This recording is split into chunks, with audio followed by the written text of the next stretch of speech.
Pastor Ados Bundara, a prophet of God. Karibu kwenye kipindi chetu.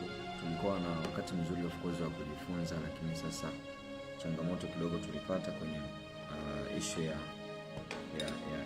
kimtandao, lakini pia na kuchoka ikabidi tu ahirishe, lakini kwa sasa tunaweza tukaendelea vizuri na kila ambacho Roho Mtakatifu atatufundisha tena. Tuomba. Niombe. Baba, katika jina la Yesu Kristo, ninakushukuru kwa ajili ya majira haya, na asante kwa sababu wewe ni mwaminifu. Asante kwa kuendelea kuwa pamoja na sisi, lakini zaidi asante kwa ajili ya majira haya. Asante kwa ajili ya kila mmoja ambaye anasikia neno hili la uzima. Naomba ukamfungue, ukamjenge na ukampe hatua katika jina la Yesu Kristo. Amen. Sawa, tutajifunza kwa habari ya namna ulimwengu wa roho unavyofanya kazi. Wakati nilipokuwa nilianza kwa kusema kwamba kuna aina mbili ya ulimwengu wa roho. Yaani ulimwengu wa kwanza rohoni kuna gizani, lakini pia ulimwengu wa roho huko kuna ulimwengu wa roho nuruni. Sasa hizi ulimwengu mbili huwa zinafanya kazi. Na nilianza kusema kwamba ulimwengu wa roho umebeba kila kitu. Ulimwengu wa roho umebeba kila kitu. Ulimwengu wa roho umebeba kila kitu unachokihitaji hapa duniani. Kwa ukihitaji pesa, kwenye ulimwengu wa roho zipo. Ukihitaji magari, kwenye ulimwengu wa roho yapo. Ukihitaji watoto, kwenye ulimwengu wa roho wapo. Ndio maana kuna mtu anaweza akaja akakwambia, nimeota nimezaa watoto na nilikuwa nacheza nao. Kumbe mwilini hauna watoto, ila zamani huko ushazalishwa rohoni. Wapo. Na mara nyingi hata vitu tunavyoviona rohoni wao vinakuja kutokea. Kuna mwingine anakuambia, mimi nikiota ndoto lazima itokee. Maana ulichokiona rohoni kwenye ulimwengu usioonekana kwa macho ya damu na nyama ndo ambacho kinakuja kutokea baadaye kwenye ulimwengu wa macho haya ya damu na nini na nyama. Kwa hiyo ulimwengu wa roho umebeba kila kitu unachokihitaji hapa duniani. Ulimwengu wa roho umebeba kila kitu unachokihitaji hapa duniani. Lakini pia kuna aina mbili ya ulimwengu wa roho. Ulimwengu wa roho wa kwanza ni ulimwengu wa roho gizani, mahali ambako shetani na mapepo yanafanya kazi, maroho machafu yanafanya kazi, mapepo, majini, wachawi, wakuu wa giza, wakuu wa anga wanafanya kazi. Lakini pia kuna ulimwengu wa roho nuruni, mahali ambako Mungu anakaa, mahali ambako malaika wanakaa, mahali ambako kila kitu cha mbinguni kinakaa. Sasa basi, siku moja Yesu akiwa ametoka kuomba, nafikiri alikuwa ametoka kule nyikani kuomba, alivyorudi alikutana na shetani akamwambia hivi, unatoka wapi wewe? Alipomwambia unatoka wapi, of course akaanza kumjaribu. Na alikuwa anamjaribu kwa habari ya kugeuza mawe kuwa mkate. Sasa nisikilize vizuri. Watu wengi wanafikiri hivi, Yesu alipokuwa anasema akamchukua akampeleka kwenye mlima mrefu, walikuwa wanafikiri yani hivi, shetani anakuja anambeba Yesu. Wengi wanafikiri hivyo, shetani anakuja anambeba Yesu alafu anampeleka mlima mrefu. Hamna, haikuwa hivyo. Alikuwa anamchukua kwenye ulimwengu wa roho, ulimwengu wa roho wa mawazo. Anamchukua kwenye fahamu zake, anampeleka mlimani, alafu anamwambia jitupe chini. Haikuwa physical. Ingekuwa physical tungeambiwa. Sasa kitu pekee ambacho nataka kukione hapo ni kwamba alimwambia hivi, ukinisujudia hivi vyote nitakupatia viwe miliki yako. Sasa alikuwa anataka ampe nini? Alikuwa anataka ampe mali.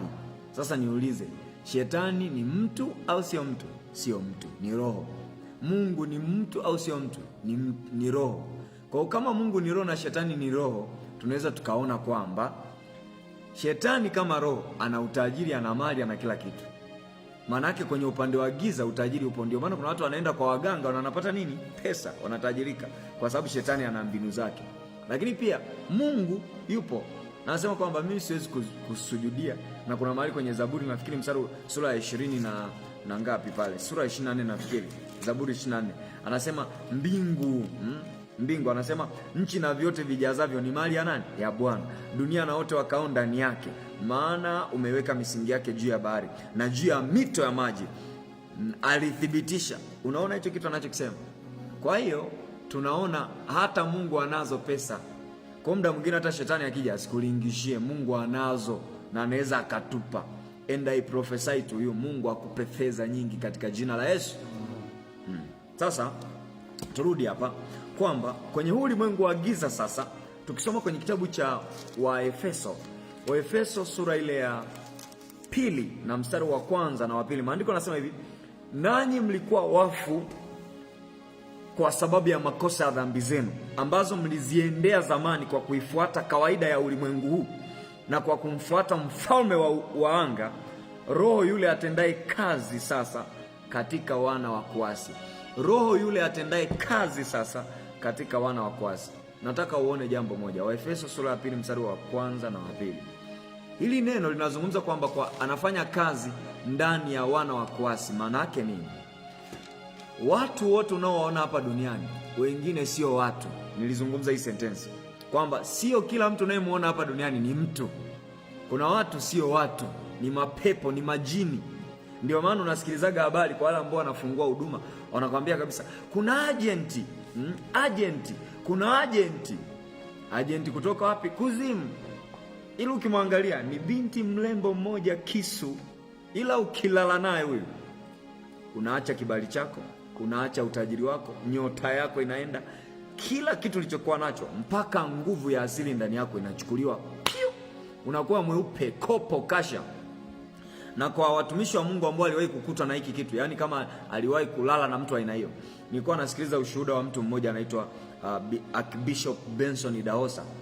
Walitakaga kumtega huo mtego zamani sana huko nje, ameenda kufanya huduma, wakamtega, wakamtengenezea hilo limtego la mtu ambaye ni kahaba kutoka kuzimu, wakamweka kwenye chumba alichokuwa analala. Walivyomweka, mtumishi wa Mungu amefika, anafungua mlango, anaingia mle ndani. Sasa kwa sababu ya uwepo wa nguvu za Mungu, unakumbuka Roho Mtakatifu ni moto ulao. Yule dada alianza kuwaka moto, joto nyuzi 90, akaungua. Wanakuja kumtoa kwenye lile kabati, wanampeleka hospitali, akakaa muda mchache, moto ukakata, akafa. Si unaelewa vizuri eh? Yule mtu akafa. Kwa nini? Kwa sababu mtumishi wa Mungu hawezi kuangusha ovyo ovyo. Sasa kuna watu wa Mungu ambao waliwahi kulala na wanawake wa aina hiyo, nguvu zote zikakata, huduma ikakata, huduma zikafa. Unaona hilo zengwe hilo, hatari mtumishi wa Mungu. Kwa hiyo kuna watu ambao sio watu kama ambavyo tunafikiria, ni mapepo, ni wana majini. Ndio maana anasema ni mashetani katika miili ya wanadamu. Kwa nini? Kwa sababu kuna roho wa uasi, roho wa yule ambaye anasema hivi, anasema ambazo mliziendea zamani kwa kuifuata kawaida ya ulimwengu huu na kwa kumfuata mfalme wa uwezo wa anga, roho yule atendaye kazi sasa katika wana wa kuasi. Kwa hiyo kunakuwa na roho za giza ndani. Yaani shetani si hana mwili, anatafuta mtu mwenye mwili ili aje aingie kwenye mwili wake autumie. Kwa hiyo hata wewe hapo unaweza kuwa ni mtumishi mzuri tu, shetani akiingia ndani yako, unaanza kuwa jini, unaanza kuwa pepo, unaanza kuwa nyamkela fulani hivi linalosumbua watu. Nilikuwa natoa ushuhuda, nikasema nilienda kanisa moja mahali fulani muda mrefu kidogo, nimeenda kufanya huduma, kukutana pale, tukakutana na agenti amekuja pale, anafanya mbinu zake. Hata mimi pia mfano kule Mwanza nimetokewa na maagenti wengi sana. Mtu anakuja kama binti, kumbe ni bibi, ana miaka 60, ile unamuona sura kama binti. Haya mambo yapo, kama uamini yapo, nikwambie tu kweli.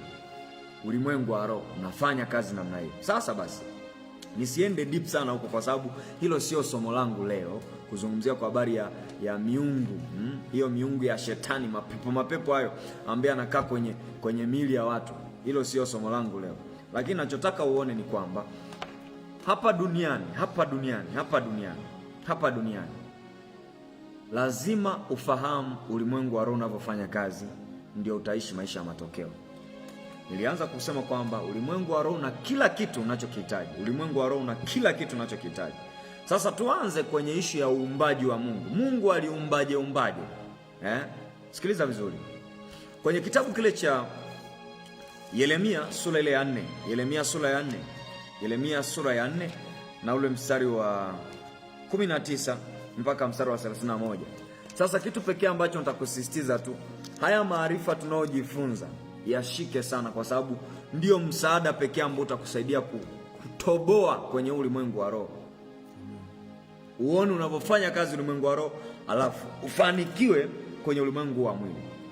Kitabu cha Yeremia sura 4 mstari wa 19 anasema hivi: mtima wangu naumwa katika moyo wangu wa ndani, moyo wangu umefadhaika ndani yangu, siwezi kunyamaza, kwa sababu umesikia nafsi yangu sauti ya tarumbeta, mshindo wa vita.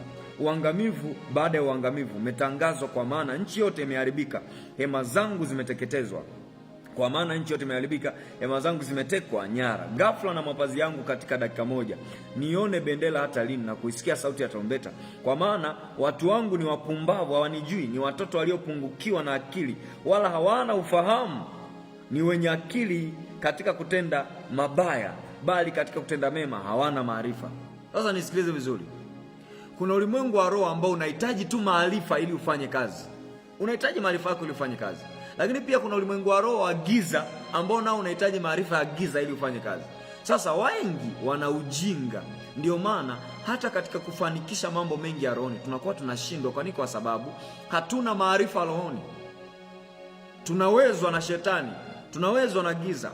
Kwa watu wana maarifa katika kutenda dhambi, wana maarifa katika kutenda vitu vibaya, lakini kwa habari ya Mungu hawana maarifa. Nisikilize mtumishi wa Mungu.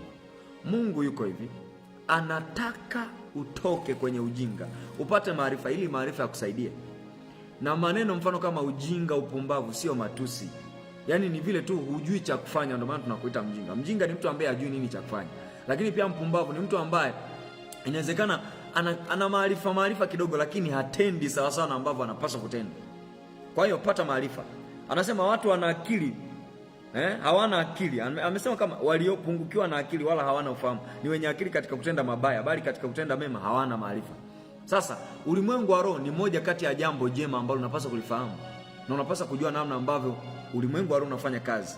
Ulimwengu wa roho gizani, na unapaswa kufahamu kwa habari ya nuruni pia. Lakini zaidi tunajifunza nuruni, kwa sababu sisi sio watu wa giza, sisi ni watu wa nuruni. Kwa lazima tupate maarifa ya nuru, ili nuru itusaidie kufanikiwa hapa duniani. Amen. Kwa hiyo Mungu alianza kuumba nchi mpya. Sema nchi mpya. Kitabu cha Yeremia hii tuliyokuwa tunasoma mstari wa 23 sasa. Anasema hivi: naliangalia nchi na tazama ilikuwa ukiwa, haina watu. Naliziangalia mbingu nazo ilikuwa hazina nuru. Naliangalia mlima na tazama ilitetemeka, na milima yote ilisogea huko na huko. Nikaangalia na tazama hapakuwa na mtu hata mmoja huko. Nikaangalia na tazama hapakuwa na mtu hata mmoja, na ndege wote angani wamekwenda zao. Nikaangalia na tazama shamba lililozaa sana limekuwa ukiwa, na mji yote tazama ilikuwa imebomoka mbele za Bwana na mbele za hasira yake kali. Maana Bwana anasema hivi: nchi yote itakuwa ukiwa, lakini mbingu zitakuwa nyeusi, kwa sababu mimi nimeyanena haya na kuyakusudia, wala sikujua, wala mimi sitarudi nyuma niache. Mji mzima unakimbia kwa sababu ya mshindo wa wapanda farasi, na wenye upinde waingia vichakani, wapanda juu ya majabali, ili kila mji umeachwa, hapana hata mtu mmoja akae ndani yake. Sasa angalia, huu mji ulikuwa maandiko yanasema mbingu nazo zilikuwa hazina nuru. Naliangalia milima na tazama ilitetemeka, milima yote ilisogea huko na huko. Maana yake vitu vyote vilikuwa vimetoweka.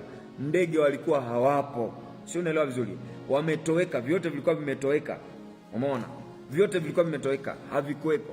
Sasa Mungu akaanza kuumba kwa upya. Sasa hiki ambacho Mungu alianza kukiumba, hakukiumba kutokea kwenye kitu ambacho kilikuwepo tayari, hapana. Ndio maana anasema tazama naumba mbingu mpya. Sasa mbingu mpya ni wapi anaposema kwa habari ya mbingu mpya? Ngoja tuangalie.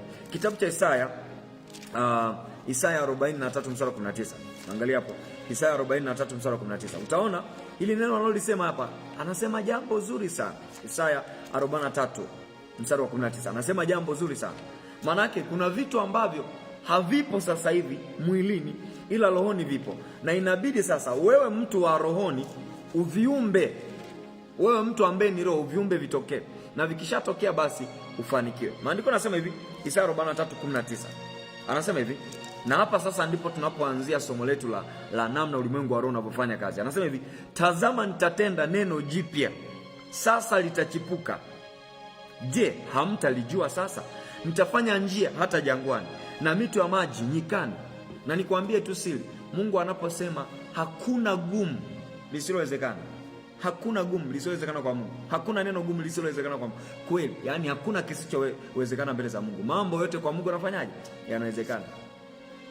Mambo yote kwa Mungu yanawezekana. Kwa hata kuumba vitu vipi ambavyo havijawahi kuwepo. Na of course Roho Mtakatifu anasema mambo ambayo macho hayakuyaona wala hayakuingia katika masikio ya wanadamu. Hayo mambo Mungu amewaandalia wale wampendao. Wampendao ni watu gani? Ni mimi na wewe, watu tunaoishi kwa kujua ulimwengu wa roho unavyofanya kazi. Kwa Mungu akiamua kutenda jambo jipya anaweza kutenda. Anaweza kukupa mke, anaweza kukupa watoto, anaweza kukupa pesa, anaweza kukupa mafanikio, anaweza kukuonyesha mambo makubwa usiyojua, anaweza kukupa huduma, anaweza kufanya kuwa mtumishi wa Mungu mzuri sana. Kwa nini? Hilo nalo ni jipya. Mlevi kuwa mtumishi wa Mungu, mtabangi kuwa mtumishi wa Mungu. Mungu anaweza kufanya hicho kitu. Kwa hiyo usiwaze kabisa, usiwaze. Anaweza kufanya jambo jipya. Amen. Sasa huyu Mungu anafanya mambo mapya, sio kutoka katika yale yaliyokuwepo. Hapana, anafanya mambo mapya kutokea katika ambayo hayapo katika macho ya damu na nini na nyama. Siku moja nilikuwa ninaomba fedha nikiwa niko Mwanza. Tulikuwa tunapanua hema, tunajenga hema. Nikaa naomba fedha na nakumbuka nilikuwa nimevaa suti wakati nafundisha. Hiyo siku nilikuwa nafundisha kwa habari ya imani, ya mambo yasiyowezekana yawezekane. Sikiliza, huna pesa ila rohoni zipo. Sasa kuzidownload kutokea rohoni inahitaji ufanye kanuni. Kwa hiyo tulikuwa tumeomba. Mungu akanambia nitakupa pesa. Sasa kesho yake asubuhi nilipata wazo tu, mtafute mtu fulani. Huyu mtumishi wa Mungu anaitwa Lucas. Nikamtafuta. Huyu mtu alikuwa na pesa bwana. Nyingi. Alikuwa nazo nyingi. Na hiyo asubuhi alikuwa anawaza, hizi hela nizitume wapi? Alipopokea simu yangu akasema subiri kwanza. Akawa amewasiliana na mtumishi wa Mungu ambaye tulikuwa tunafanya naye kazi pamoja. Akamueleza, alivyomueleza akamwambia haya, hiyo pesa mtumie fulani. Nikatumiwa 1,500,000 asubuhi. Glory. Mambo ya ulimwengu wa roho yako hivyo. Kwa kuna mtu sasa hivi ana milioni zako 50 ziko rohoni, 50 kabisa, ila hawezi kuzituma. Kwa ni mpaka ujue namna ulimwengu wa roho unavyofanya kazi, alafu ufanye na wewe usukume ulimwengu wa roho ufanye kazi, alafu uone matokeo mwilini. Sasa Mungu anaweza kutenda jambo jipya, anaweza kufanya njia hata jangwani ikawepo. Kwa hiyo kwa lugha rahisi, kwa sababu ulimwengu wa roho na kila kitu tunachokihitaji hapa duniani ni rahisi kuviumba hivyo vitu kutokea rohoni vikaja wapi? Duniani. Twende Isaya 65 mstari wa 10. Isaya 65 mstari wa 17. Nitasoma hapo mstari wa 17 nafikiri mpaka mstari ule wa 25, lakini sitafika huko. Anasema hivi, maana tazama mimi naumba mbingu mpya na nchi mpya. Unaona anachokisema? Maana tazama mimi naumba mbingu mpya na nchi mpya, na mambo ya kwanza hayatakumbuka wala hayataingia moyoni. Kwa Mungu anaweza kufanya jambo jipya lisilokuwepo kabisa. Yaani anaweza kufanya ukijua tu ulimwengu wa roho unavyofanya kazi. Kwa lazima uelewe ulimwengu wa roho unavyofanya kazi. Sasa ni kwa sababu hatuna maarifa ya kutosha, ambayo maarifa yanaweza kusababisha vitu kutoka ulimwengu wa roho vikaja kwenye ulimwengu wa mwili. Kwa lazima tuone hicho kitu, lazima tulione hilo jambo, lazima tuone na tuplani nini kinaweza kufanyika, ili kusukuma sasa ulimwengu wa mwili ukayapokea yale yaliyoko rohoni yakaja mwilini na tukaanza kuyaona. Sasa anasema tazama tutatenda jambo jipya sasa litachipuka. Anasema hata kuwepo hata mtu ambaye atakosa kuyaona hayo. Lazima tutayaona ukiamini.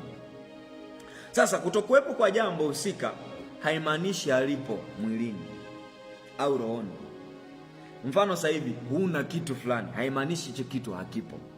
Huna nyumba, huna kiwanja haimaanishi viwanja vyako havipo. Mungu anavyo viwanja vyako kutokea ulimwengu wa nini? Wa roho. Sasa labda nikuulize swali. Kwani unakiona hicho kiwanja? Haukioni kwa macho ya damu na nyama. Kwa hiyo maana yake kiko wapi? Rohoni. Kwa hiyo inabidi upate maarifa kukitoa rohoni kuja wapi? Mwilini. Kwa hiyo kutokuwepo kwa pesa hapa, kutokuwepo kwa kwanza ngoja ni profesai. Ninaona pesa nyingi zinakujia katika jina la Yesu. Ninaziona kutokea rohoni. A lot of money is coming in the mighty name of Jesus. It is coming. Carlos Savanos Kataya.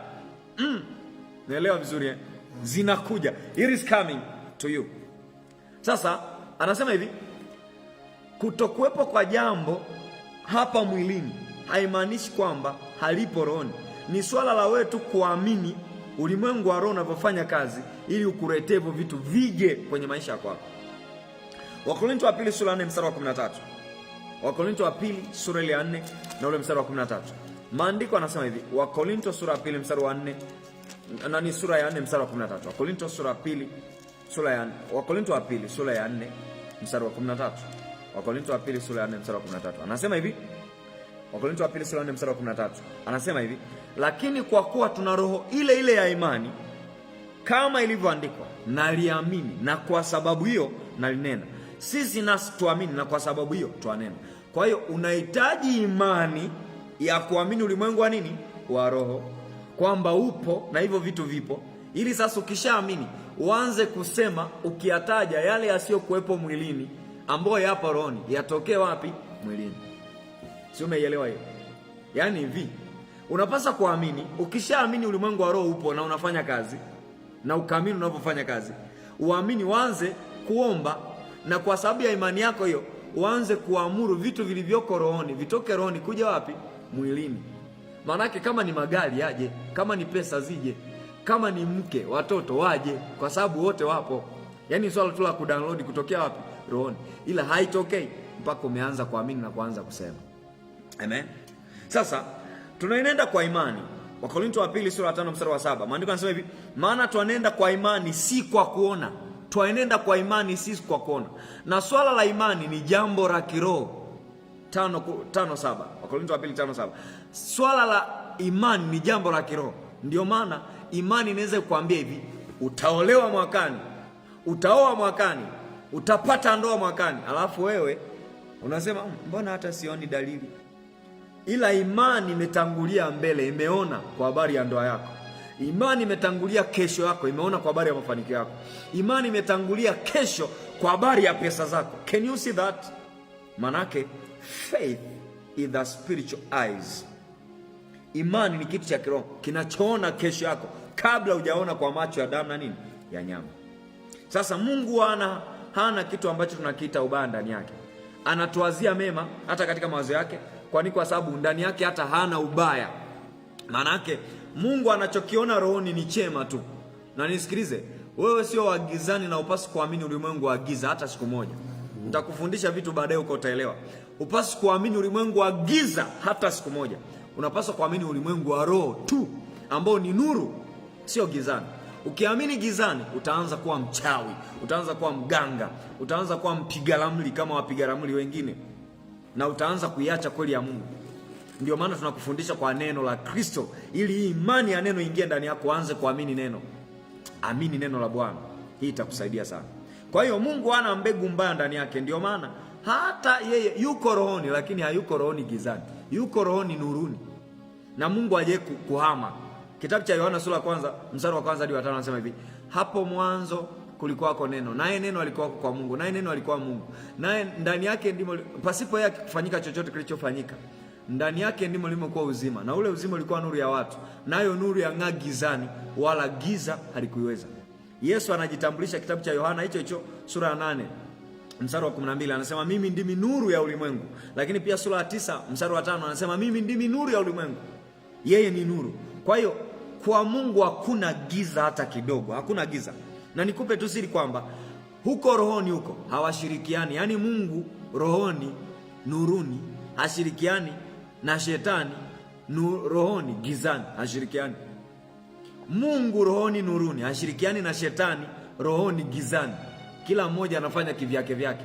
Ndio maana ukizima taa kunakuwa na giza. Hebu nisaidie tu kubonyeza hapo. Bonyeza tu hicho kidude kimoja. Bonyeza tu watu waone. Kunakuwa na giza. Haya, ukiwasha kunakuwa na nuru. Maana yake giza linakimbizwa na kitu kinaitwa nini? Nuru. Na giza haliwezi kukaa na nuru pamoja. Hiyo ndo maana yake. Giza haliwezi kukaa na nuru hata siku moja. Yaani sisi ni watu wa, nasikia hapa kawimbo kanaimba, na wavimbe wapasuke kenge, wacha waisome namba sisi na Mungu mbele kwa mbele. Yaani sikiliza, yaani sisi tutasonga mbele na Mungu. Si unaelewa vizuri? Alafu wachawi kila siku tunapiga tu, hatuwezi kuchangamana na wachawi hata siku moja. Yohana sura ile ya 10 mstari wa Yohana sura ya 10 tutasoma, lakini pia Yohana sura ya 14 mstari wa 30. Tuanzie Yohana 10 kwanza. Yohana 10:30 mpaka 38. Anazungumza, anasema hivi: ninyi ndinyi miungu na wana wa Mungu aliye juu. Ninyi ndinyi miungu na wana wa aliye juu, nyote pia. Na alizungumza hiyo kwenye Zaburi sura ile ya 8, sura ya 82. Zaburi 82 mstari wa 5 hadi wa 7. Tuanze kwanza hiyo Yohana 10:30 mpaka 38. Anasema hivi, mimi na Baba tu moja. Basi Wayahudi wakaokota mawe. Nafikiri yule aliyesema nikuokotee mawe alitumia huu mstari huu. Akasema basi Wayahudi wakaokota mawe tena ili wampige Yesu. Yesu akajibu, kazi njema nyingi nimeonyesha zitokazo kwa Baba. Kwa ajili ya kazi ipi katika hizo mnanipiga kwa mawe? Wayahudi wakamjibu, kwa ajili ya kazi njema tukupigi kwa mawe, bali kwa kukufuru na kwa sababu wewe uliye mwanadamu wajifanya mwenyewe Mungu. Yesu akawajibu, je, haikuandikwa katika Torati ya kwamba mimi nimesema ndinyi miungu? Zaburi 82:6 inasema hivyo, ninyi ndinyi miungu. Ikiwa aliwaita miungu wale waliojiliwa na neno la Mungu, na maandiko hayawezi kutanguka. Kwa hiyo mimi Prophet Deus Bundala ni muungu kutoka mbinguni, ni jitu kutoka mbinguni. Palitokea mtu ametumwa kutoka wapi? Mbinguni. Mimi ni muungu, lakini sio Mungu. Na nikisema mimi ni muungu, sichukui nafasi ya Mungu wa mbinguni. Ndio maana sasa nina akili za mbinguni, nina ufahamu wa mbinguni, nafanya vitu kama mtu wa mbinguni, sio mtu wa duniani. Amen. Sasa basi, mimi sasa huyu wa mbinguni sipasi kushirikiana na shetani hata siku hii. Pamoja na kwamba naishi rohoni, sipasi kushirikiana na shetani hata siku hii. Kwa hiyo shetani abaki na ushetani wake, na mimi nibaki na nani? Na Mungu wangu. Shetani gizani abaki peke yake na mambo yake, na mimi nibaki rohoni nuruni na Mungu wangu. Kwa tuchangamani. Sasa Yesu alikuja akazungumza jambo hili kwenye Yohana 14 ambao tumeisema hapo, mstari ule wa 30. Anasema hivi, mimi sitasema nanyi maneno mengi tena, kwa maana yuaja mkuu wa ulimwengu huu, wala hana kitu kwangu. Kwa shetani akija kunikagua hapa, pengine labda nifanye dhambi, ndo anaweza kuwa na uhalali. Lakini kama sina dhambi, mimi wana ujasiri. Hata wewe unayenitazama, loga, hauwezi kuniloga. Mchawi, pepo, nguvu za giza, mapepo, majini, hamwezi kuniloga. Mtumishi wa Mungu silogeki. Tena nitakukemea lako franos kavela handos kafe kai shataya, nitakukemea. Kwa nini? Kwa sababu ninabeba ujasiri wa Kristo ndani yangu. Yesu akulogwa, siwezi kurogwa. Yesu akuchawiwa, mimi siwezi kuchawiwa. That power of the Lord Jesus Christ. Naelewa vizuri eh? Kwa mimi sishirikiani na shetani kokote, na nitamkemea mpaka kesho. Na nikwambie, kuna mitumishi, sema mitumishi. Ilikuwa ni mitumishi ya Mungu kabisa, ila sasa hivi inatumika na giza. Unakuta ni litumishi kabisa, linaenda kwa waganga. Lilikuwa litumishi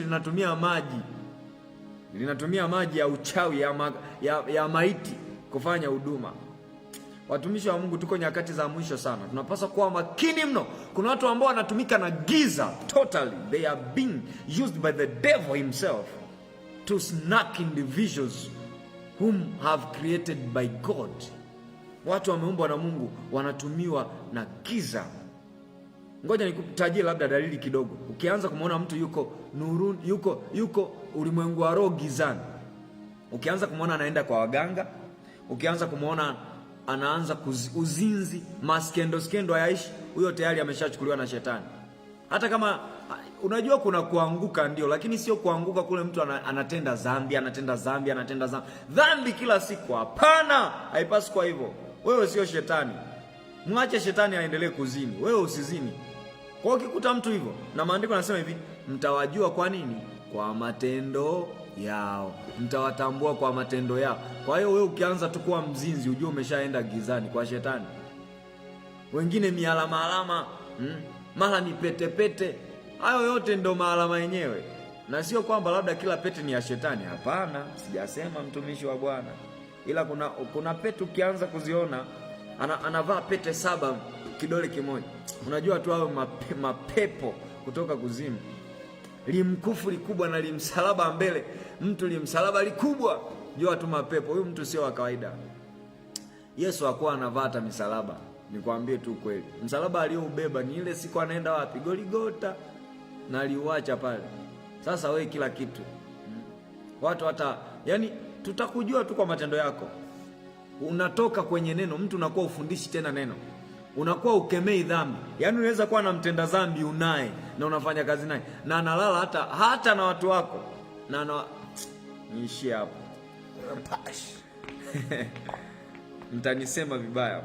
Sasa Mungu ana neema kubwa ya kumsaidia mtu yoyote kutembea nuruni bila kurudi gizani. Ana neema ya kumsaidia mtu yote kuwa naye muda wote bila kurudi gizani. Maanake ukianza kutoka nje, Mungu anaweza ukudaka pia akakurudisha. Kama ilivyokuwa kwa kuhani Yoshua. Alikuwa amevaa mavazi machafu. Zekaria sura ya 3 mstari wa 1 hadi wa 7 pale. Unaona alikuwa amevaa mavazi machafu, alafu shetani alikuwa yuko pale. Sasa watu hao wakigeuka, wao anakuwa nusu Mungu, nusu shetani. Nusu Mungu, nusu shetani. Na ukishafika kwenye hiki kipengele hiki, Mungu anaweza hata akakuondoa duniani. Ndio maana kwenye kitabu cha Waibrania sura ya 6 mstari wa 4 anasema wale waliokwisha kukionja kipawa cha haki na kuonja neno la uzima wakigeuka wakamwacha Mungu, haiwezekani kuwafanya upya tena hata wakatubu. Ndio maandiko anasema hivyo, hata wakatubu.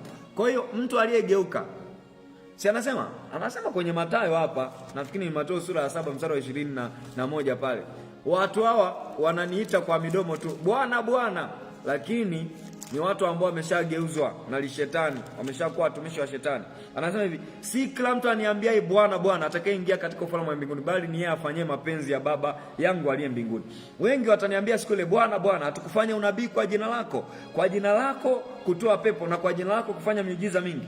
Ndipo nitawaambia dhahiri, sikuwajua ninyi kamwe, ondokeni kwangu ninyi mtendao maovu.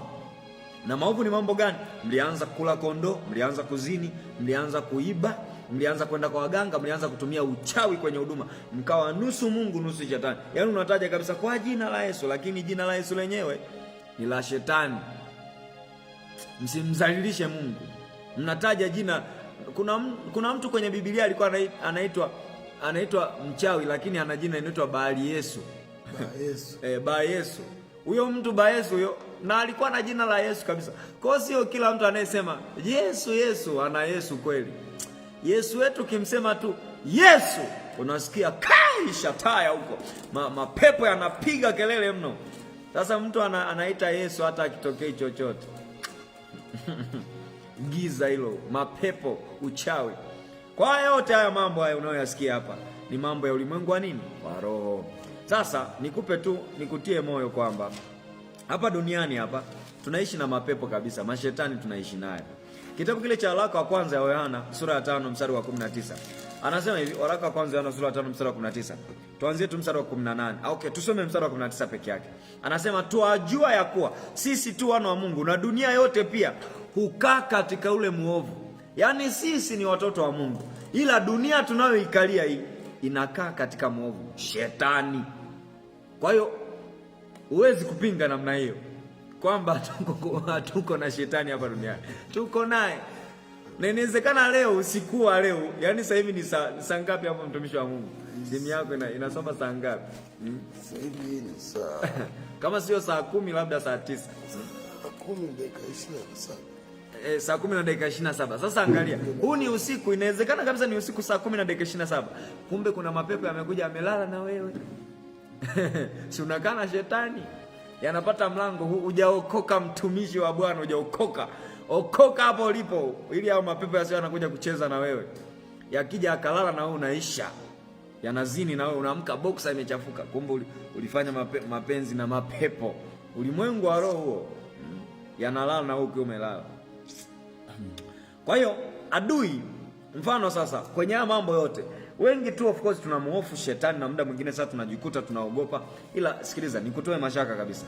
Ukiwa na Yesu, yaani hata kama mapepo yote dunia nzima yaungane, Freemason, Rockefellers, Vaticans, mapepo yote wale, wote wale majini wale, wote Zionist, wote Baali, Yezebeli, wote waungane, hawawezi kukuloga.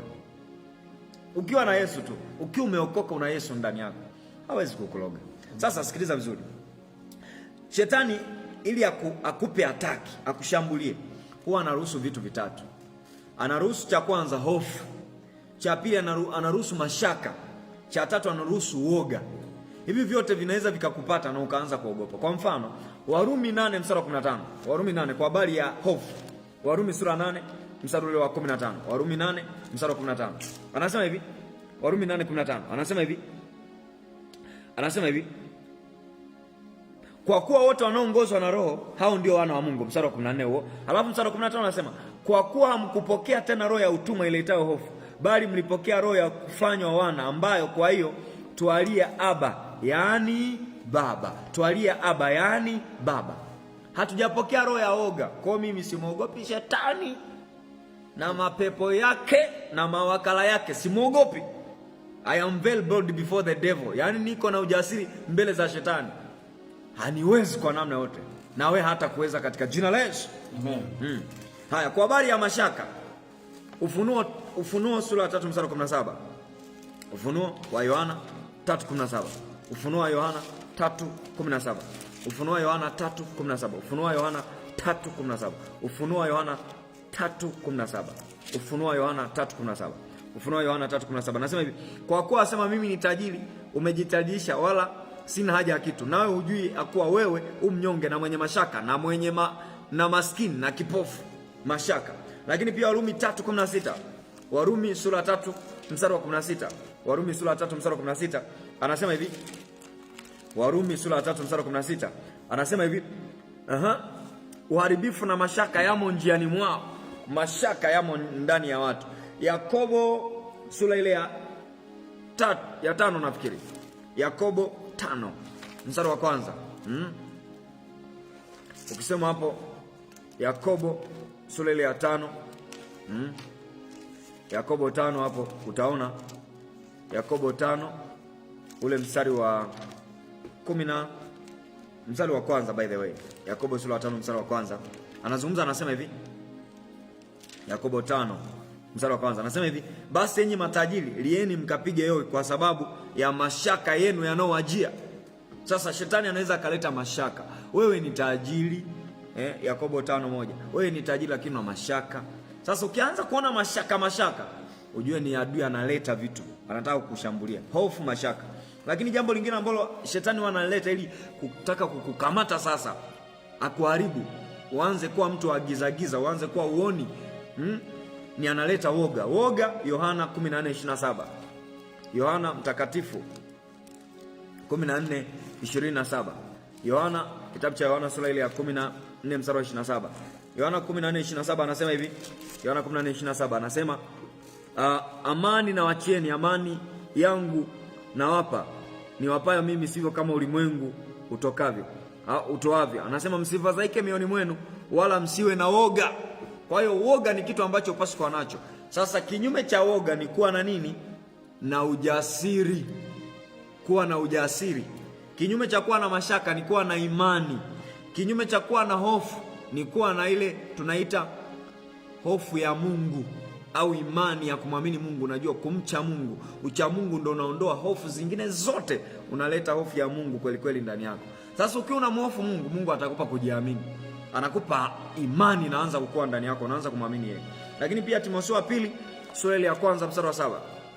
Timotheo wa pili sura ya 1 na ule mstari wa 7. Timotheo wa pili sura ya 1 mstari wa 7 anasema hivi, maana Mungu hakutupa roho ya woga, bali ya nguvu na upendo na moyo wa kiasi. Sisi hatuna hofu ya Mungu. Hatuna hofu ya shetani, tuna hofu ya Mungu ndani yetu. Hatuna roho ya hofu wala woga, ila tuna roho ya ucha Mungu ambayo inaleta hofu ya Mungu. Lakini pia hatuna roho ya woga, ila tuna roho ya ujasiri inayotupa ujasiri wa kumwamini Mungu kwamba anaweza kufanya vitu vikubwa. Sasa Kitabu kile cha Isaya 55 mstari wa 8 hadi wa 11. Isaya 55. Nataka tuhame kidogo hapa. Nilikuwa nakuonyesha mambo kadhaa ambayo ni ya muhimu na ya msingi hapa. Isaya 55 ule mstari wa 8. Maandiko yanasema hivi: maana mawazo yangu si mawazo yenu, wala njia zenu si njia zangu, asema Bwana. Kwa maana kama vile mbingu zilivyo juu sana kuliko nchi, kadhalika njia zangu zi juu sana kuliko njia zenu, na mawazo yangu kuliko mawazo yenu.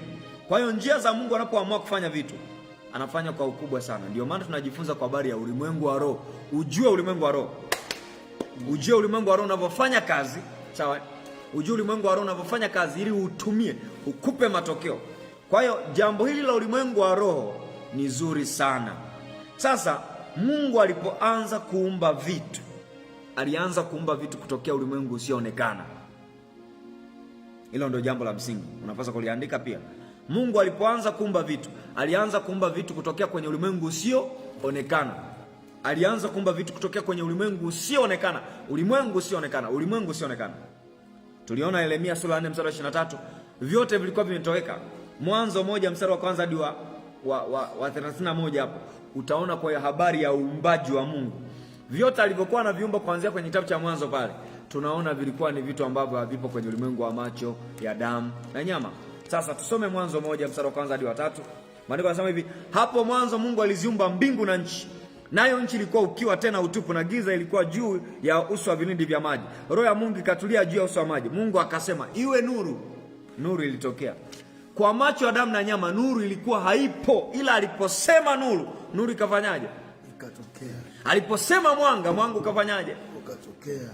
Kwa hiyo ulimwengu wa roho na kila kitu unachokihitaji, ila ni mpaka ujue kanuni za kuviumba hivyo vitu vitokee kwenye maisha yako. Kwa hiyo tunaweza kuishi kama Mungu kwa kuyaumba yale yasiyoonekana yakaonekana. Tunaweza kuishi kama Mungu kwa kuyaumba. Ndio maana ukiniambia kwa habari ya utajiri, sina mashaka na utajiri, kwa sababu naamini Mungu ni tajiri na ana utajiri na atanipa utajiri. Ukiniambia kwa habari ya majumba, magari, sina mashaka na majumba na magari. Najua nitajenga majumba, hata magorofa. Familia yangu huwa natamani hivi, yani mimi ninavyojiona, huwa natamani nijenge nyumba nyingi, nyumba ya baba, nyumba ya mama, nyumba ya watoto wangu pengine pale, yani familia. Niwe na waona wanangu, naona wajukuu. Si unaelewa eh? Natamani sana hivyo. Sasa hayo yote hayapo sasa hivi, yatakuwepo. Mwambie jirani yako yatakuwepo. Yatakuwepo. Tunayaumba kutokea wapi? Rohoni kuja mwilini. Maanake magari, majumba, huduma kubwa, biashara, tunaziumba kutokea rohoni kuja mwilini. Na wewe anza kuumba mambo yako. Na mpendaga mtumishi wa Mungu mmoja huwa anasema hivi, we create eons. We create eons from the spiritual realm. We create things from spiritual realm to physical realm. Tunaomba vitu kutokea rohoni kuja mwilini. Maanake naumba magari, naumba pesa, naumba utajiri, naumba watoto, naumba familia in the mighty name of Jesus Christ. Sasa Mungu anazo nguvu za kuumba vitu vyote tunavyovihitaji kwenye maisha ya kwetu vitokee. Anazo nguvu za kuumba vitu vyote tunavyovitaka kwenye ulimwengu wa macho ya damu na nyama vitokee. Na hapa tunapoanza kuangalia sasa, na kila alichokiumba Mungu, of course, kuanzia mwanzo pale. Ukisoma mstari wa 31 sura ya kwanza mstari wa 31, Mwanzo 1:31 anasema, Mungu akaona kila kitu alichokifanya na tazama ni chema, na ikawa jioni, ikawa asubuhi, siku ya 6. Aliumba vitu hivi tunavyoviona kutokea kwenye ulimwengu usioonekana. Sasa ulimwengu wa roho ni ulimwengu ambao hauonekani. Ni ulimwengu una vitu vyote ila hauonekani. Unaonekana kwa imani, unaonekana kwa neno la Mungu, unaonekana kwa kutamka na kuongea. Sasa tuanze namna ya kuumba vitu kutokea rohoni kuja kuvileta mwilini. Na hapa sasa nitaomba uwe makini sana. Hili somo linaweza lisieleweke, ila utanielewa baadaye. Hivi kuna mtu kwa sababu alifundishwa na wachawi, basi anafikiri hiyo njia ya uchawi inaweza ikatumika kuumba vitu mwilini. Kuna mtu, sikiliza nikuonyesha sasa uchawi wa Wakristo wengi. Nitakufundisha baadaye, lakini nakuonyesha kitu kimoja. Uchawi wa Wakristo wengi ukoje? Ni Mkristo kabisa na anasema nimeokoka, ila anachokifanya eti anakuwa anamuombea mwenzake afe. Sasa badala ya kushirikiana na Mungu, unaanza kushirikiana na nini? Na mapepo na shetani. Unaanza kushirikiana na giza, uchawi. Usitengeneza ajali. Kuna mtu kabisa anakomaa kwenye maombi, naomba huyu mtu afe, avunjike mbavu. Utavunjika wewe. Huo ni uchawi. Sasa kuna uhusiano mdogo sana kati ya ulimwengu wa nuru na ulimwengu wa giza, ikiwa akipatikana mtendaji. Kwa hiyo kumekuwa na kundi kubwa la Wakristo wanaotumiwa na giza zaidi kuliko kwa anakuwa anaomba vitu vya ajabu sana kwenye ulimwengu wa roho. Wanaomba vitu vya ajabu. Ni kweli utasema hivi, niliomba apate ajali, amepata ajali, na unafurahi kabisa, fulani amepata ajali kwa sababu niliomba. Shame, ni aibu. Sio sawa, haifai, haipendezi. Na Mungu hapendi. Unamuaje ndugu yako? Kwanza mfano, niulize tu, msiba ni mzuri? Msiba sio mzuri. Ukitokea msiba sasa hivi utalia, utalia kwa sababu msiba sio mzuri. Unaombaje mwenzako afe? Na unajua ni mwanadamu. Sasa maombi sahihi ya ulimwengu wa roho wa namna hiyo, tunaomba tu majoka, mashetani, mapepo, wenye nguvu za giza. Sasa wewe ukiomba hivyo, hautakuja hata kusema kwamba niliomba mimi ndio maana amekufa. Hamna, usije kutuzuga hapa. Wewe umekuwa mchawi, muuaji, si ndio? Acha kuwaua watu ovyo. Na kukemea kwa jina la Yesu, usiue watu. Usianze kushirikiana na giza, kuanza kufanya vitu vya ajabu. Amen. Sasa tunaombaje vitu tunavyotaka kuvijua au kuviona kwenye maisha kwetu? Kitabu kile cha Yeremia 29 mstari wa 11 anasema hivi: maana nayajua mawazo nayowazia ninyi ni mawazo ya amani, wala sio ya mabaya, mawazo yenye kuwapa matumaini siku zenu za mwisho. Kwa hiyo tushughulike na mema tu, kama alivyosema Mungu akaona kila kitu alichokifanya ya kuwa ni chema sana, ikawa jioni, ikawa asubuhi. Kwa hiyo tushughulike kuumba mambo mema.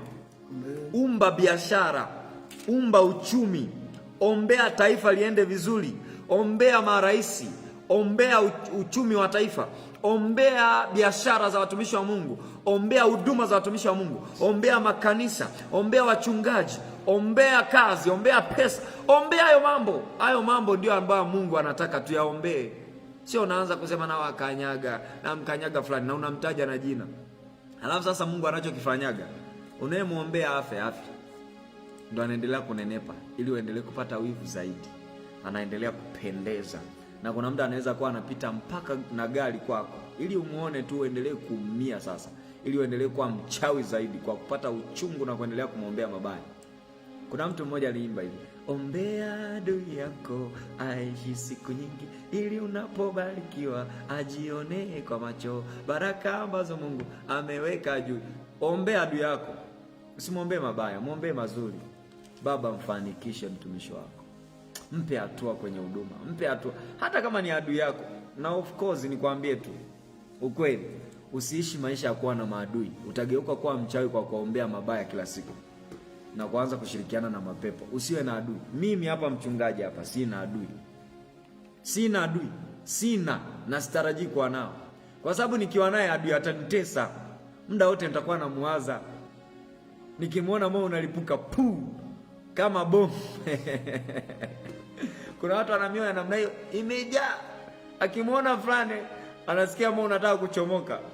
Siku moja nilikuwa nawafundisha madhabahu, nilikuwa nawaambia kwamba ndio maana Mungu moyo ameweka kwenye mbavu. Siri, yani siri kubwa moyo Mungu ameweka kwenye mbavu ni hii. Moyo ungekaa kwenye nyama, naomba nitolee mfano. Yani tuseme moyo ungekaa hapa ndo nyama sasa hizi. Yani moyo ungekuwa unataka kuchomoka hivi. Watu, mioyo ya watu ingekuwa inatembea iko hivi, imechomokea nje. Unakuta huyu mtu amejaa hasira kama kikinda cha njiwa kinavyokuwa kimevimba hivi. Yani mtu amejaa upepo, moyo unataka kuchomoka. Kwa ndio maana Mungu aliamua aweke mbavu hapa, moyo ukae kwenye mbavu. Ukijaa hasira unajaa tu hapo, hauwezi kuchomoka kwenye mbavu maana kuna mifupa. Ila ungekuwa kwenye nyama, kwenye ngozi, watu wakikuwa wanatembea mioyo imevimba hivi, hasira imejaa. Anataka mtoboe ngumi mtu fulani. Wewe kakukanyaga mimi wewe. Hasira zimejaa. Uchungu umejaa. Mpe nafasi Roho Mtakatifu uishi maisha ya furaha na amani. Sasa naomba tuone namna ya kuumba vitu tunavyotaka kuviona kutokea rohoni kuja mwilini. Cha kwanza kinachotufanya tuumbe vitu ni neno la Mungu. Sema neno. Neno linatufanya tuumbe vitu. Neno unaweza ukalichukua, yaani hivi upate siri tu kutokea katika neno, halafu hilo neno likupe hatua. Neno la Mungu linaweza likaumba vitu vyote unavyovitaka: pesa, magari, nyumba, ndoa, biashara. Unaweza ukaumba kupitia neno la Mungu. Waibrania sura ile ya 11 na mstari wa kwanza na watatu. Waibrania 11 mstari wa kwanza na watatu. Neno la Mungu linatumika kuumba. Andika hiyo pointi ya kwanza. Tunaumbaje vitu? Tunaumba kwa neno. Tunaumba kwa neno. Tunaumba kwa kutumia neno la Mungu. Neno la Mungu linaweza kuumba vitu. Namna ya kuumba vitu kutokea ulimwengu wa roho, tunaumba kupitia neno. Tunaumba kupitia neno. Jambo la kwanza nimesema tunaumba kupitia neno. Waibrania 11 mstari wa kwanza hadi wa 5. Maandiko yanasema hivi: basi imani ni kuwa na hakika mambo yatarajiwayo, ni bayana ya mambo yasionekana. Maana kwa hiyo wazee wetu walishuhudiwa kwa imani. Tuwafahamu ya kuwa ulimwengu uliumbwa kwa neno la Mungu. Sasa ulimwengu huu ambao Mungu ameumba uliumbwa kutokea rohoni, mahali ambako hakuna kitu, kila kitu. Mahali ambako kuna kila kitu by the way. Ila huku mwilini ndo hakuna kila kitu. Kwa hiyo Mungu aliumba kutokea rohoni kuja wapi? Mwilini, kuja kwenye ulimwengu wa mwili huu. Ndio anasema hivi, tuwafahamu ulimwengu uliumbwa kwa neno, hata vitu vinavyoonekana havikufanywa kwa vitu vilivyo zaidi. Maana yake huko ulimwengu wa roho ambao haonekani, ambao ukitazama kwa macho ya roho unaweza kuona, na hivyo vitu vikaanza kufanyaje? Vikaanza kutokea mwilini. Haleluya. Kwa hiyo kwa imani tunafahamu ulimwengu uliumbwa kwa neno. Kwa hiyo unaweza kuumba chochote kwenye maisha yako kwa kuliamini neno la Mungu na kuanza kusema. Sasa Mungu kwenye kitabu cha Mwanzo alikuwa anasema hivi, kwenye kitabu cha Mwanzo sura ile ya kwanza kabisa, Mungu akasema na iwe nuru, nuru ikatokea. Mungu akasema na kuwe na kitu fulani, kikatokea. Mungu akasema na kuwe na jambo fulani, likatokea. Haya mambo yote alipokuwa anayasema, alikuwa anayasema yanatokea rohoni, yanakuja wapi? Mwilini. Yanatokea rohoni, yanakuja mwilini. Yanatokea rohoni, yanakuja mwilini. Yanatokea rohoni, yanakuja mwilini. Kwa nuru ilitokea rohoni ikaja mwilini. Nini ile maji alivyotenganisha kukawa na nchi kavu. Mungu akasema, vyote vilikuwa vinafuata kile neno ambacho neno limesemwa. Vyote vilikuwa vinafanya kile ambacho neno la Mungu linasema vifanye, na vinafanya. Kwa hiyo kwa hali ya kawaida, chochote unachotaka kukiona unapaswa, chochote unachotaka kukiona kwenye maisha ya mwili unapaswa kukiona kutokea rohoni, halafu ukiseme kwa neno la Mungu. Maandiko yanasema hivi kwenye kile kitabu cha Wakorintho wa kwanza sura ya 2 mstari wa 16. Maana sisi tunayo nia ya Kristo. Tunayo nia ya Kristo kwamba tunapaswa tuwaze sawasawa na Mungu, sawasawa na neno la Mungu lilivyo, na tuwaze sawasawa na Mungu ambavyo anawaza. Lakini pia tunapaswa kusema kama ambavyo Mungu anaweza akasema, ili tukiyasema yanayosemwa yatokee mwilini. Mimi unajitamkia wakati wote, nitakuwa na kanisa la watu maelfu. Ndivyo itakavyokuwa. Ndivyo itakavyokuwa. Kwa hiyo I have the mind of Christ so that I can speak like Christ. Nina mawazo kama ya Mungu, nina neno la Mungu ndani yangu, napaswa kuongea kama Mungu anavyoongea. Kwa hiyo ukisoma hapa utaona hayo mambo ambayo Mungu anafanyaje. Kwa kitu cha msingi ni neno la Mungu likae kwa wingi wapi? Ndani yako, katika hekima yote. Yaani neno la Mungu likae kwa wingi ndani yako. Tunaona ulimwengu wote ni wa Mungu. Kwa hiyo ukitaka kuona vitu vinatokea kwenye maisha yako, anza kusema, anza kuvitamka kwa neno la Mungu. Umba dunia yako, umba maisha yako, umba biashara yako, umba ndoa yako, iseme kwa neno. Kwa neno. Maandiko yanasema kwenye Zaburi 34 mstari wa 12 mpaka 15. Anasema hivi, mtu akitaka kuona siku njema na uzuie ulimi wako usinene mabaya. Usinene mabaya. Zaburi 34 mstari wa 12. Ni nani mtu yule apendezwaye na uzima, apendaye siku nyingi apate kuona mema? Uzuie ulimi wako na mabaya, na midomo yako kusema hila. Kwa mfano mimi nataka kuishi, siwezi kuwa nasema nakufa, siwezi kufa. Nitakuwa nasema hivyo, siwezi kufa. Siwezi kupata ajali, siwezi kuanguka, siwezi kupigwa, siwezi kufa, siwezi kuchoma kisu. Nasema hivyo kwa nini? Kuna vitu rohoni vipo ambavyo vitanisaidia kuwa salama wakati wote. Naamuru jeshi la malaika, naamuru ulinzi wa Mungu kufanya kazi kwenye maisha yangu, na kadhalika na kadhalika. Amen. Yeah. Haya, sasa tuone hapa jambo kwamba mtu akitaka kuona uzima anapaswa akili nini? Uzima. Mtu akitaka kuona maisha anapaswa aseme nini? Uzima. Anapaswa aseme maisha. Ndio maana ukisoma kitabu cha Mithali sura ile ya nafikiri ni 18 mstari wa 18 mpaka 20. Anasema hivi, Mithali ukisoma hapo anasema hivi, tumbo la mtu litajazwa matunda nini? Ya midomo yake. Mithali. Sawa? Mithali sura ile ya 18 mstari wa 18 mpaka 20. Ila tunaweza kusoma tu mstari wa 20 na 21. Anazungumza anasema hivi, tumbo la mtu litajazwa matunda ya midomo yake. Anasema tumbo la mtu litajazwa matunda ya kinywa chake, atashiba mazao ya midomo yake. Alafu anasema mauti na uzima huwa katika uwezo wa ulimi, nao wapendao watakula matunda yake. Kwa hiyo ukitaka maisha, anza kusema neno. Ukitaka kuumba vitu visivyoonekana vionekane mwilini, anza kuvitamka kwa neno la Kristo. Usikae kimya, ongea, omba. Ndio maana hata kama mtu akiwa katika hali ya kufa, akianza kusema tu siwezi kufa, siwezi kufa, siwezi kufa, hawezi kufa kweli. Kwa nini? Kwa sababu ametamka kwa neno la Kristo. Kwa hiyo anza kutamka uzima, anza kutamka mafanikio, anza kuomba afya na kadhalika na kadhalika. Ukisoma mfano kwenye kitabu cha Hagai sura ya 5 sura ya 2 mstari wa 5 hadi wa 9. Hapo kuna siri kubwa kwa habari ya utajiri. Mungu alisema hapo.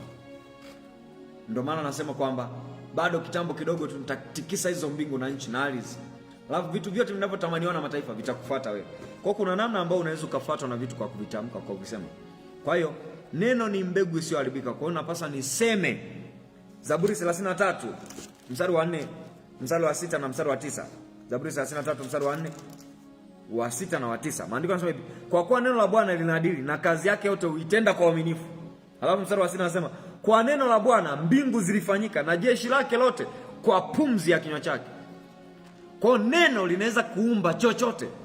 Yaani kama neno limeweza kuniumba mimi mwanadamu, ambaye naweza nikaumba ndege, naweza nikaumba gari, si zaidi mimi kulitumia neno la Mungu kuumba mafanikio? Maana yake naweza nikatumia neno kutamka uzima, kuumba vitu kwenye maisha kwangu. Alafu mstari wa 9 anasema, maana yeye aliamuru ikawa na yeye aliamuru ikasimama. Kwa hiyo jifunze kutamka neno kwenye maisha kwako. Neno kwenye maisha kwako. Kwa hiyo jifunze kuwa mtu wa kukili neno la Mungu. Jifunze kuwa mtu wa kusema maneno ya Mungu, kuyatamka, kuyaomba. Kwa mfano unaomba, unasema hivi, maana umejua neema ya Bwana wetu Yesu Kristo jinsi alivyokuwa maskini, alifanyika maskini ili sisi tuwe matajiri. Unaanza kukiri kwa neno, unasema mimi ni tajiri kwa sababu Yesu alikufa kwa ajili yangu ili niwe tajiri. Unaanza kutamka neno la Mungu hivyo. Ukikiri hivyo, unaanza kuumba utajiri kutokea rohoni kuja wapi? Mwilini. Kwa ulimwengu wa roho unafanya kazi kwa neno la Mungu. Unaumba vitu vya rohoni kuja wapi? Mwilini, kwa neno la Mungu. Lakini jambo la pili linaloumba vitu kutokea rohoni kuja mwilini ni Roho Mtakatifu. Unaona ulimwengu wote huu, Roho Mtakatifu aliingia kwenye utendaji baada ya yeye kuja. Sikiliza. Inawezekana hujui siri hii kwamba Roho Mtakatifu huwa ni mtu ambaye anaweza kukujoini kwenye maisha yako. Anaweza kukujoini kwenye maisha yako, mkaanza kuumba vitu kwenye maisha yako. Roho Mtakatifu alikuja kwenye uso wa nchi, na kulikuwa na ukiwa, kulikuwa na utupu. Ila alivyokuja yeye, alivyotulia juu yake, Mungu aliposema nuru, Roho Mtakatifu akaidhihirisha nuru. Kwa Roho Mtakatifu, neno la Mungu, wanashirikiana kuumba. Roho Mtakatifu anaumba. Sasa ngoja nikuonyeshe. Wakorintho wa kwanza sura ya kwanza mstari wa sura ya pili, by the way, sio sura ya kwanza. Wakorintho wa kwanza sura ya pili mstari wa 9 na mstari wa 10. Wakorintho wa kwanza sura ya pili mstari wa 9 na 10. Maandiko yanasema hivi, lakini kama ilivyoandikwa, mambo ambayo jicho halikuyaona wala sikio halikuyasikia wala hayakuingia katika moyo wa mwanadamu, mambo ambayo Mungu aliwaandalia wanadamu, lakini Mungu ametufunulia sisi kwa Roho. Kwa hiyo Roho anaweza kulifunua jambo lisiloonekana likafanyaje? Likaonekana. Roho anaweza kuumba jambo lisilokuwepo likaumbika na likaonekana. Kwa hiyo jifunze kumtumia Roho Mtakatifu ili aumbe mambo kwenye maisha yako. Na kumbuka, Roho Mtakatifu ni pumzi ya uhai. Aliumba uhai ndani ya mtu. Kitabu cha Mwanzo sura ya 2 mstari wa 7. Neno la Mungu linasema hivi. Kitabu cha Mwanzo sura ya 2 mstari wa 7. Mwanzo sura ya 2 mstari wa 7. Mwanzo sura ya 2 mstari wa 7. Maandiko yanasema hivi. Mwanzo sura ya 2 mstari wa 7 anasema Bwana Mungu akamfanya mtu kwa mavumbi ya ardhi, akampulizia puani pumzi ya uhai, mtu akawa nafsi hai. Mtu akawa nafsi hai. Mtu akawa nafsi hai. Mtu akawa nafsi hai. Alimpulizia pumzi ya uhai, na hii pumzi ya uhai ndio Roho Mtakatifu. Kwa hiyo Roho Mtakatifu alikuja kumfanya mtu awe hai. Wewe uko hai kwa sababu ya Roho Mtakatifu aliyeko ndani yako. Na maandiko yanasema hivi kwenye Warumi 8:11 anasema ikiwa Roho yule aliyemfufua Kristo katika wafu anakaa ndani yenu, ataihuisha na miili yenu iliyo katika hali ya kufanyaje? Ya kufa. Hata kama unasikia usingizi, unaweza kumwambia Roho Mtakatifu, shika huu usingizi, na akaukamatia na usisinzie. Kwa nini? Anaumba vitu kwa kumbia ujasiri katika jina la Yesu. Kwa hiyo tunaweza tukaomba mambo makubwa zaidi tunaotaka kuyaona kwenye maisha yetu kwa kumtumia Roho Mtakatifu. Kwa hiyo Roho Mtakatifu na neno vinafanya kazi pamoja.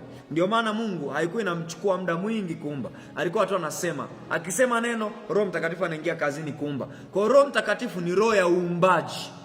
Neno lina roho ya kuumba, neno la Mungu. Amen. Roho Mtakatifu anaweza kuumba chochote unachotaka ukiona.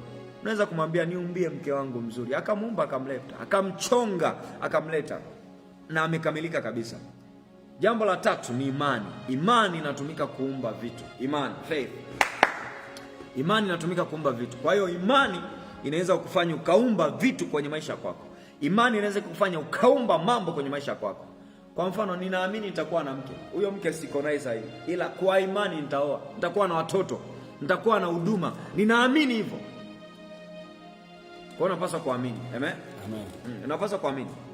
Waebrania 11 mstari wa 1 anasema basi imani ni kuwa na hakika mambo yatajiwa baada ya mambo yasiyofanyaje, yasionekana. Tuwafahamu ya kuwa ulimwengu uliumbwa kwa neno. Maana yake vitu vinavyoonekana viliumbwa kwa imani. Imani yako inaweza kusababisha ukaumba kitu rohoni. Kwa mfano, ukiwa huna imani unaweza usifanye biashara. Lakini ukiwa na imani, imani inaweza kusababisha ukaanza kufanya biashara. Kilichofanya ufanye biashara ni imani iliyoko ndani yako. Kilichofanya uanze kufanya biashara ni imani. Kwa hiyo imani inaweza ikaumba biashara ambayo haipo sasa. Imani inaweza ikaumba kitu chochote kikubwa ambacho hakipo sasa. Warumi 10:17 maandiko yanasema hivi, imani chanzo chake ni kusikia na kusikia huja kwa neno la Kristo. Warumi 10:17 imani chanzo chake ni kusikia na kusikia huja kwa neno la nani? La Kristo. Kwa hiyo wakati watu wanapaswa kuwa na imani ndani yako, ili hiyo imani ikusaidie. Kuwa na imani tu. Kuwa na imani utaumba vitu vikubwa sana. Kwa lazima kwanza uwe na imani, ndipo unapoanza kuumba vitu kwenye maisha yako. Na unaviumba vitu kwa namna gani? Kwa kuamini na kuanza kuvitamka. Kwa hiyo lazima hivi vitu vitatu viingie kazini. Roho Mtakatifu, imani yako na neno la Mungu vikiungana pamoja vinaanza kuumba kitu kikubwa kwenye maisha yako. Tunaombaje vitu? Jambo la 4, maombi na ukiri. Maombi na ukiri, au kwenye mabano unaweza kusema matamko.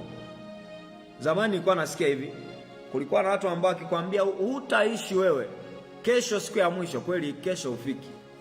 Ametamka neno tu, amekiri neno tu. Sasa kwenye ulimwengu wa roho naitikia neno la Mungu zaidi kuliko kingine chochote. Kwa mfano, tumesema ulimwengu wa roho na kila kitu tunachokihitaji. Ukisema Baba nahitaji mke, nipe mke. Kwa sababu maandiko yanasema hivi, mali na utajiri na nyumba mtu upewa na babaye, lakini mke upewa na Bwana. Kwa hiyo ukisema kwa sababu ya neno ile, Baba nakiri kupewa mke na wewe, Mungu anakupa mke. Unaamini kwa habari ya utajiri na mafanikio. Ukiamini hayo, ukisema tu kwa habari ya utajiri. Ngoja nikupe ushuhuda. Siku moja nilianza kuomba na kumwamini Mungu kwa habari ya hilo. Nasema Baba, ninatamka milioni 2, natamka milioni 3, natamka milioni 4. Zilikuja zile hela. Kwa nini? Kwa sababu nilikuwa najitamkia mimi ni tajiri, ni mtu niliyefanikiwa, siwezi kuwa maskini, watu wanaletea fedha. Na walileta by faith, kwa imani. Sema amen. Sasa kitabu cha Efeso sura 3 mstari wa 20 anasema hivi, atukuzwe Mungu aweze kufanya mambo makubwa zaidi ya yale tuyawazao na yale tuyaombayo. Kwa hiyo swala la kuomba ni swala endelevu. Unapaswa kuendelea kuomba, unapaswa kuendelea kutamka, unapaswa kuendelea kukiri, ili uruhusu ulimwengu wa roho uzae hicho kitu ambacho unapaswa kukiona kimezaliwa kwenye ulimwengu wa mwili. Amen. Amen. Jambo la tano, na nafikiri litakuwa la mwisho. Jambo la tano, tunaumba kupitia mawazo. Tunaumba kupitia imaginations. Yaani mawazo yako yanaweza kuumba kitu. Ndio maana ni muhimu sana kutokuruhusu mawazo mabaya. Kuna mtu tu aliwaza hivi, yule fulani simpendi, sijui nifanye nini ili nimpoteze. Halafu likaja wazo, muue. Akaenda akachukua bastola akampiga risasi akafa. Kwani? Kwa sababu mawazo yanaumba vitu. Mawazo ya mtu yanaumba vitu vitokee. Mawazo ya mtu yanaumba vitu vinatokea. Kwenye kitabu cha Mwanzo sura nafikiri ya 11 ule mstari wa kwanza mpaka mstari ule wa 9 pale, utaona habari ya watu ambao walikuwa na lugha moja, walikuwa na usemi mmoja, lakini walikuwa wanawaza kwa pamoja. Waliwaza wajenge mnara waupeleke mpaka mbinguni. Alafu maandiko yanasema hivi, tushuke. Mungu akasema tushuke tukaone wanachojenga, maana hakuna mtu atakayewazuilia kile walichoanza kufanya, walichokifikiri kukifanya. Kwa waliimagine kufanya kitu, alafu akajikuta ameanza kufanya. Kwa nini? Kwa sababu mawazo yanaweza kuumba chochote. Ndio maana mtu anaweza kuwaza kuhusu kuzini, akawaza mpaka akajikuta amezini na mtu. Alianzia kwenye mawazo. Na nikupe siri tu, hata hii remote unayoiona, hii remote ilianza kama wazo, lakini wazo likazalisha remote. TV tunazozitumia zilianza kama mawazo, ndio maana tunazo. Ulimwengu wote huu ulikuwa ni wazo la Mungu kuumba. Aliumba kupitia kwenye mawazo, halafu akaja akakamilisha njia zingine. Tuko pamoja? Sasa hakikisha unakuwa ni mtu ambaye hauachi kuamini, hauachi kuimagine, kuwaza mawazo makubwa, hauachi neno la Mungu, hauachi kukiri, hauachi kumwamini Mungu. Kwa ukiamini na ukafanyia kazi, utaona mkono wa Bwana. Sasa hapa kwenye mawazo unaweza kusoma kwenye hiyo Efeso 3:20, anasema atukuze Mungu aweze kufanya mambo makubwa zaidi ya yale tuyaombayo. Kwa hiyo Mungu anaangaliaga wazo, unawaza nini? Mungu anaangaliaga wazo kwanza, hicho ulichokiwaza ni sahihi au sio sahihi. Kwa hiyo ukiona Mungu anakutengeneza, ujue iko hivyo. Sasa kwenye haya mambo haya kuna vitu ambavyo nataka kuvisema vinavyochochea uumbaji wetu, na nitakuwa natofautisha. Kwa mfano, damu ya Yesu inachochea uumbaji. Ndio maana kila wakati kupasi kuacha kukiri uwepo wa damu ya Yesu kwenye maisha yako. Kili tu damu ya Yesu, kili damu ya Yesu. Ukianza ukili damu ya Yesu, unaanza kuona mabadiliko. Kwa hakikisha siku zote unakuwa mtu wa ukili kwa kuitumia damu ya Yesu, unakili damu ya Yesu. Kuna maandiko mengi hapa tungesoma tukamaliza, lakini hatuwezi kuyasoma. So maandiko yanasema kwamba katika yeye tuna msamaha, katika damu yake tuna msamaha na ukombozi wa dhambi. Amen. Kitabu kile cha Waebrania Wakolosai nafikiri sura ya kwanza mstari wa 15-14 anasema hivi, anasema hivi, naye alituokoa akatuhamisha akatuingiza katika ufalme wa mwana wa pendo lake, ambaye anasema hivi, katika ufalme wa mwana wa pendo lake. Kwa ukihamishwa kutoka gizani kwa damu ya mwana kondoo, unahama kweli kweli. Lakini pia Efeso, nafikiri ni Efeso 1:6-7, anazungumzia kwa habari ya damu. Katika yeye tuna msamaha na ukombozi. Tuna msamaha dhambi na ukombozi. Kwa hiyo tunao ukombozi ndani ya damu ya Yesu. Lakini jambo lingine ambalo linachochea utendaji ni neno la Mungu. Hilo linachochea utendaji wa hivi vitu. Sasa upande wa pili wa giza, wao wana maneno ya uchawi, ndio maana wanatamkaga hayo maneno. Kwa hiyo ukitaka kuchochea kuumba kitu kipya, tamka neno, chochea kwa neno, utaona matokeo. Lakini kitu kingine ambacho kinachochea uumbaji, sadaka, sacrifice. Watu wanatoa sadaka sana. Ndio maana upasi kuwa mtu wa kawaida kwenye eneo la utoaji. Unapaswa unatoa kwa kumpa Mungu tukufu sana. Toa kwa Mungu. Kwa sadaka zinachochea utendaji kwenye ulimwengu wa roho. Lakini jambo lingine ni nguvu za Roho Mtakatifu. Kwa siku zote wewe ombaga tu nguvu za Roho Mtakatifu kusaidia kutenda vitu vikubwa. Sasa naomba nimalizie kusema hivi. Ulimwengu wa roho unafanya kazi kwa namna tofauti.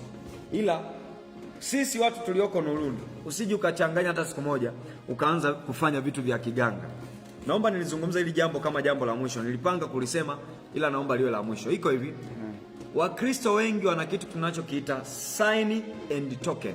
Sign and token. Sasa matumizi ya sign and token kwa Wakristo imekuwa ni kitu ambacho kinaondoa hata imani ya kumwamini Kristo. Toka nimeanza kufundisha sijakutajia mafuta, sijakutajia chumvi ya upako, wala sijataja kitu chochote kinachohusiana na hivyo vitu. Iko hivi, ukianza kutumia sign and token kwa njia ambayo sio sahihi. Sign and token maana yake vifaa vya imani, vifaa vya upako. Ukianza kutumia hivyo vitu kwa njia ambayo sio sahihi, utajikuta unaondoka kwenye kusudi la Mungu. Nisikilize vizuri. Maji sio mabaya. Sawa? Maji sio mabaya. Kioo sio kibaya. Maji sio mabaya. Kioo sio kibaya. Mchanga sio mbaya. Hata Yesu mwenyewe alichukua tope akambandika mtu, alafu yule mtu akafanyaje? Akaona macho. Manake mboni zikaumbika upya. Yule mtu alikuwa haoni kabisa, anaona watu kama miti. Bandika matope akaanza kuona. Kwa manake ni saini ambayo Mungu aliitumia kuumba kitu ambacho hakipo. Sasa watu tumekuwa tukitumia saini ambazo hata hazifai. Naomba nizungumzie eneo moja tu. Nikwambie, damu ulimwengu wa roho ina maana. Maji ulimwengu wa roho yana maana. Alama yoyote unayoiona duniani kwenye ulimwengu wa roho ina maana. Lakini pia sadaka tunazotoa kwenye ulimwengu wa roho zina maana. Lakini pia alama yoyote ina maana. Sasa watu wanatumiaga kioo, hawajui kabisa kwamba kioo, kwa matumizi ya kioo kufanya maombi, sijui unajiomba huko kwenye kioo. Kuna watu wanaombaga wako kwenye kioo. Kuna mtu anatoa matamko akiwa kwenye kioo. Kioo ni zaidi ya uchawi, nikwambie tu, nikupe siri. Usije ukaingia kwenye uganga na uchawi. Nilikuwa namsikiliza mtumishi wa Mungu mmoja, nilikuwa namhudumia mahali. Akanambia hivi, niliambiwa ukitumia kioo unaingia kwenye ulimwengu wa roho haraka. Nisikilize, mnaunganishwa kwenye familia za kichawi ambazo hamzijui kwa kutumia vioo. Acha kutumia kioo, ni uchawi, ni nguvu za giza. Kioo kinatumika kupiga ramli kule gizani kule. Sasa ukitumia kioo, tumia kujiangalia. Kioo chetu sisi ni neno la Mungu, na maandiko yanasema hivyo kwenye Yakobo. Mtu anaenda kwenye neno, alafu akakaa kwenye neno kwa muda mfupi, alafu akajikuta ameisahau ile sheria. Huyu mtu hakuwa amelichukulia neno la Mungu kwa usiriazi huo. Kwa hiyo siri kubwa kwenye maisha ni neno la Mungu. Kaa na neno, mtumishi wa Mungu. Kaa na neno. Neno tu ndio kila kitu. Hakuna namna. Tunaelewa vizuri? Hakuna namna. Waraka wa Yakobo sura ya 1 mstari 23. Kwa sababu mtu akiwa ni msikiaji wa neno tu, wala si mtendaji, mtu huyo ni kama mtu anayejiangalia uso wake katika kioo. Maana ujiangalia kisha uenda zake, mara akasahau jinsi alivyo.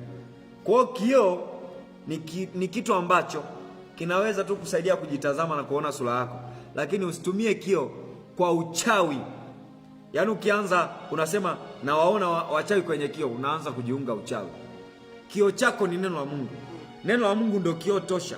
Maana ukijitazama kwenye neno la Mungu, utaona madhambi yako, utaona uchawi utakuondoka, utaona nguvu za giza zitavunjwa, utaona magonjwa yataharibiwa. Yaani utaona siri nyingi kwenye neno, lakini sio kwenye kioo. Ukianza kutumia kioo, ni faraki, ni uchawi, ni nguvu za giza, ni mapepo. Acha kutumia kioo mara moja. Kioo kinapaswa kitumike kwa kujitazamia tu, na sio matumizi mengine zaidi hapo. Ukianza kufanya zaidi hapo, unaanza kuwa mchawi. Sasa hivi vitu vinne nilivyovitaja mwisho ndio nguvu zinazotawala ulimwengu wa roho. Damu ya Yesu, neno la Mungu, sadaka ya Kristo Yesu, lakini pia nguvu za Roho Mtakatifu. Kule gizani wana damu za wanyama, sawa, wana kafara za wanyama, lakini pia wana maneno ya uchawi, matamko ya kichawi kule gizani. Lakini pia wana sadaka zao kafara, wanatoa mpaka watu sadaka. Lakini pia wana nguvu za kichawi zenyewe za giza. Akikupuliza tu hivi unakufa. Kwani kwa sababu ni uchawi halisi. Kwa hiyo haya nimekufundisha ili yawe mwanga kwako, ujue ulimwengu wa roho unavyofanya kazi. Nikija kufundisha siku nyingine, nitakufundisha namna ambavyo watu wanatumia vitendea kazi kama alama, kama damu za wanyama. Nitakufundisha hivyo vitu vielewe. Wanatumia watu kama nguo. Mtu anaweza kaja akachukua nguo akaenda akaichoma ukafa. Hivyo vyote ni ulimwengu wa giza, ulimwengu wa roho gizani unavyofanya kazi. Naomba nimshukuru Mungu nimalize. Baba, katika jina la Yesu Kristo, ninakushukuru kwa ajili ya neema yako. Naomba niamshe huyo. Nakushukuru kwa ajili ya neema yako. Asante kwa sababu ya uaminifu wako. Katika jina la Yesu Kristo, Mpe neema kila mmoja amesikia haya, ili afanyie kazi kwenye maisha yake, katika jina la Yesu Kristo.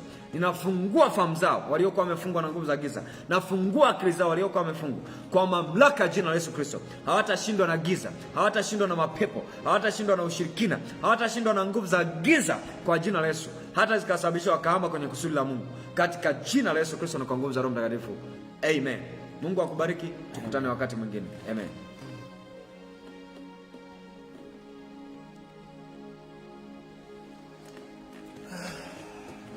See.